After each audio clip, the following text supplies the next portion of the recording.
Bom dia, boa tarde, boa noite, meus alunos. Pô, a gente vai continuar hoje falando sobre a Ásia, né? Hoje vamos falar mais especificamente da Índia. Vamos lá? Bora?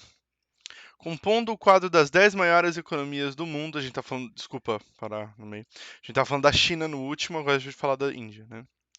Compondo o quadro das 10 maiores economias do mundo, localizada no sul do continente asiático, a Índia tem 3,3 milhões de quilômetros quadrados e abriga a segunda maior população do planeta, cerca de 1,3 bilhão de habitantes.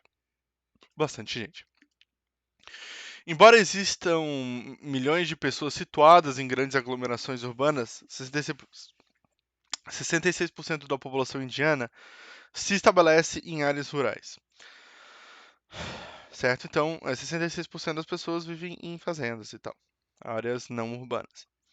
Assim como a vizinha China, a Índia também se destaca no cenário internacional por causa do tamanho da sua população e do rápido crescimento econômico. Ao contrário daquela, no entanto, apresenta população ainda relativamente jovem e em acelerado crescimento vegetativo. Dessa forma, estima-se que há alguns anos a população indiana supere a chinesa como a maior do planeta. São muitos os setores da economia indiana que merecem destaque e que colaboram ano a ano ao crescimento do seu PIB. Entretanto, nenhum deles apresenta tanta importância para o país como o setor de tecnologia, principalmente a área da informática. O desenvolvimento de softwares tem se destacado na Índia. Eles são utilizados em diversas áreas, desde o processamento de dados e imagens de satélite até o gerenciamento de complexas redes de comunicação. Vista aérea da cidade de Bangalore, importante polo tecnológico da Índia, 2019.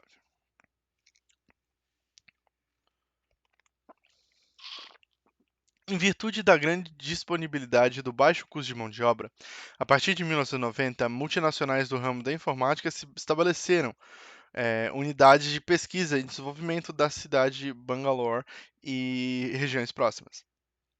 Essas localidades recebem incentivos por parte do governo a fim de promover o desenvolvimento econômico do país. Houve um rápido desenvolvimento da indústria de software indiana, que movimenta cerca de 10 bilhões de dólares por ano. Ele ocorreu por diversos fatores, como a facilidade linguística, uma vez que o inglês, herdado dos colonizadores britânicos, é uma das línguas oficiais do país, isso é muito importante, tá? Muito importante. Como o Hindi. Isso facilita o acesso a informações produzidas em grandes centros tecnológicos, principalmente nos Estados Unidos. Além disso, a Índia se beneficia da longa tradição do ensino técnico e científico, com áreas como a matemática e a física. Além da indústria, o setor primário, por meio da mineração, exportando carvão, minério de ferro, manganês e bauxita, e da agricultura, com destaque para o cultivo do arroz, algodão, chá, cana-de-açúcar e milho. É a fonte importante da diversificação da economia. A Índia também se destaca. eh, a Índia também tem se destacado, desculpa, na indústria do entretenimento, principalmente na produção de filmes chamada de Bollywood, nome dado à indústria do cinema indiano. Esse nome é uma alusão à junção das palavras Bombay, atual Mumbai, cidade da qual concentra a indústria do cinema indiano, com Hollywood, centro de produção cinematográfica dos Estados Unidos, em Los Angeles, né? Todo mundo sabe. No país, há um número de pessoas, há um grande número de pessoas, pouco mais de 20% da população, em situação de de pobreza extrema, ou seja, que vive com menos de 1,9 dólares por dia. Outro dado relevante é que aproximadamente 30% da população indiana é analfabeta, e a expectativa de vida é apenas de 69 anos.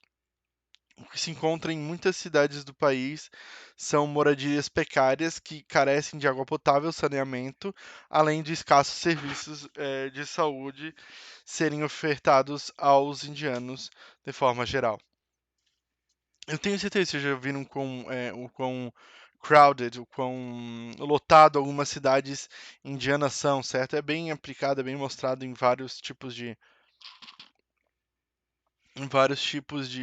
filme, documentário e tal, fica bem claro isso. A Índia é um país multicultural. Pode-se perceber isso, por exemplo, na diversidade de línguas faladas. A Constituição indiana reconhece 22 línguas e centenas de dialetos. O hindi é o idioma oficial falado na maioria dos centros urbanos. O outro fator que demonstra a multiculturalidade da Índia é a quantidade de religiões. A principal delas é o hinduísmo, seguido por mais de 80% da população. Na sequência estão o islamismo, 13%, e o cristianismo, 2%. No entanto, várias outras religiões são praticadas no país: o sikhismo, o budismo e o jainismo. Jainismo. As tradições religiosas são extensamente praticadas, a ponto de influenciarem o modo direto a cultura, as crenças e os valores da população indiana. Isso aqui é um templo, inclusive, hinduísta na Índia. Olha que bonito.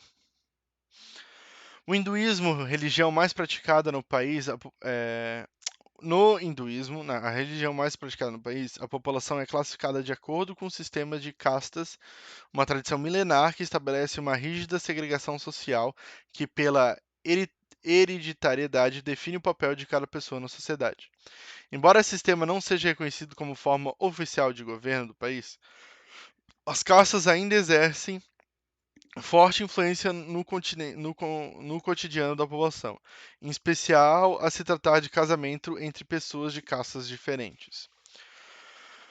O crescimento do nacionalismo hindu tem gerado tensões sociais entre a minoria muçulmana, que se concentra principalmente no noroeste do país, na região conhecida como Caxemira, localizada na fronteira com o Paquistão.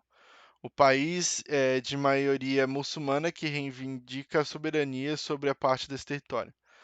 Tal área tem sido alvo de medidas polêmicas por parte do governo indiano, que restringiu sua autonomia administrativa. Tá? Isso aqui é uma foto de Mumbai, a capital financeira e comercial da Índia. Do entretenimento da Índia, desculpa. Certo, ainda falando da Ásia, a gente tem que falar um pouco sobre o Oriente Médio, tá? É, como a Ásia é muito grande, né? A gente já falou de um monte de lugares e a gente continua falando, certo? O Oriente Médio contempla os territórios que vão desde a Síria, Iraque, Irã, ao norte do Omã e do Iêmen, a- ao sul, passando pelo Líbano, Israel, Jordânia, Arábia Saudita, Kuwait, Bahrein, Catar e Emirados Árabes Unidos. Tá? Esses países, à exceção de Israel, têm o islamismo como religião mais difundida. E em alguns casos, como a Arábia Saudita e Irã, adotada de forma oficial pelo Estado. Do ponto de vista étnico e linguístico, a maioria dos países é árabe. Desses países, né? As exceções são Israel, que é majoritariamente judeu ao ponto de vista étnico e religioso, tendo o hebraico como língua oficial, além do árabe, e Irã, país cuja maioria da população é persa, né? Além de ser o idioma oficial. Todos os países contêm minorias étnicas e religiosas que professam alguma das três principais religiões monoteístas: o cristianismo, o judaísmo e o islamismo. Todas surgidas no Oriente Médio. Mesmo países árabes islâmicos têm de lidar com as minorias representantes de uma das vertentes do Islã, os xiitas, majoritários no Iraque e no Irã, e os sunitas, majoritários nos demais países da região árabes da região. Isso causa, eles têm problemas, tá, entre xiitas e suítas. Eles têm confusão aí, tá? Tem vários problemas, tipo, aconteceram várias confusões entre esses dois grupos religiosos, tá? Do ponto de vista econômico, grande parte dos países do Oriente Médio pode ser agrupada como aquelas que têm suas economias alicerçadas na produção e na exportação de combustíveis fósseis. Petróleo e gás natural são exemplos da Arábia Saudita, Catar, Emirados Unidos, Iraque, Irã, Kuwait e Oman, além de Bahrein e de Iêmen, que produzem quantidade e proporção menor. Conjunto, esses países respondem um pouco menos a metade das exportações mundiais de petróleo cru em 2017. É por isso que Estados Unidos e Rússia têm tanto interesse, né? Por isso que eles estão sempre se bicando por causa desses países do Oriente Médio, tá? Por causa da quantidade de petróleo. Não sei se vocês veem, já tem várias confusões nesse período, nesses locais, é, que e sempre está envolvendo os dois países, tanto a Rússia quanto os Estados Unidos, é por causa do interesse em petróleo que os dois países têm nesses países do Oriente Médio. A abundância de petróleo e gás, embora forneça grandes quantidades de divisas em dólares e exportadores do Oriente Médio, também impõe desafios econômicos a esses países. O principal deles é o alto grau de dependência de produtos cujo preço, como qualquer commodity, altera-se conforme as variações do mercado internacional. Além disso, perspectivas em futuro em que os combustíveis fósseis terão sua importância reduzida por conta, por conta do avanço das fontes de energia menos poluentes e da distribuição desigual de renda entre a população preocupam as autoridades árabes e iranianas, tá? Israel, Jordânia e Líbano, por sua vez, têm economias mais diversificadas, com produção agrícola e industrial mais significativa. Enquanto isso, a Síria, em guerra civil de 2011, está com sua infraestrutura em grande parte danificada e a sociedade ainda dividida em grupos com rivalidades múltiplas, que eu falei para vocês lá. Tá? É... Pessoal, o que vocês vão fazer de tarefa para mim hoje?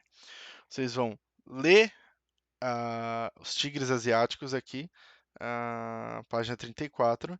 Vamos fazer as atividades da página 35 que eu não vou mostrar para vocês. Tá? Então, ler a página 34 e fazer as atividades da página 35. Tá bom? Valeu, muito obrigado. Tchau, tchau!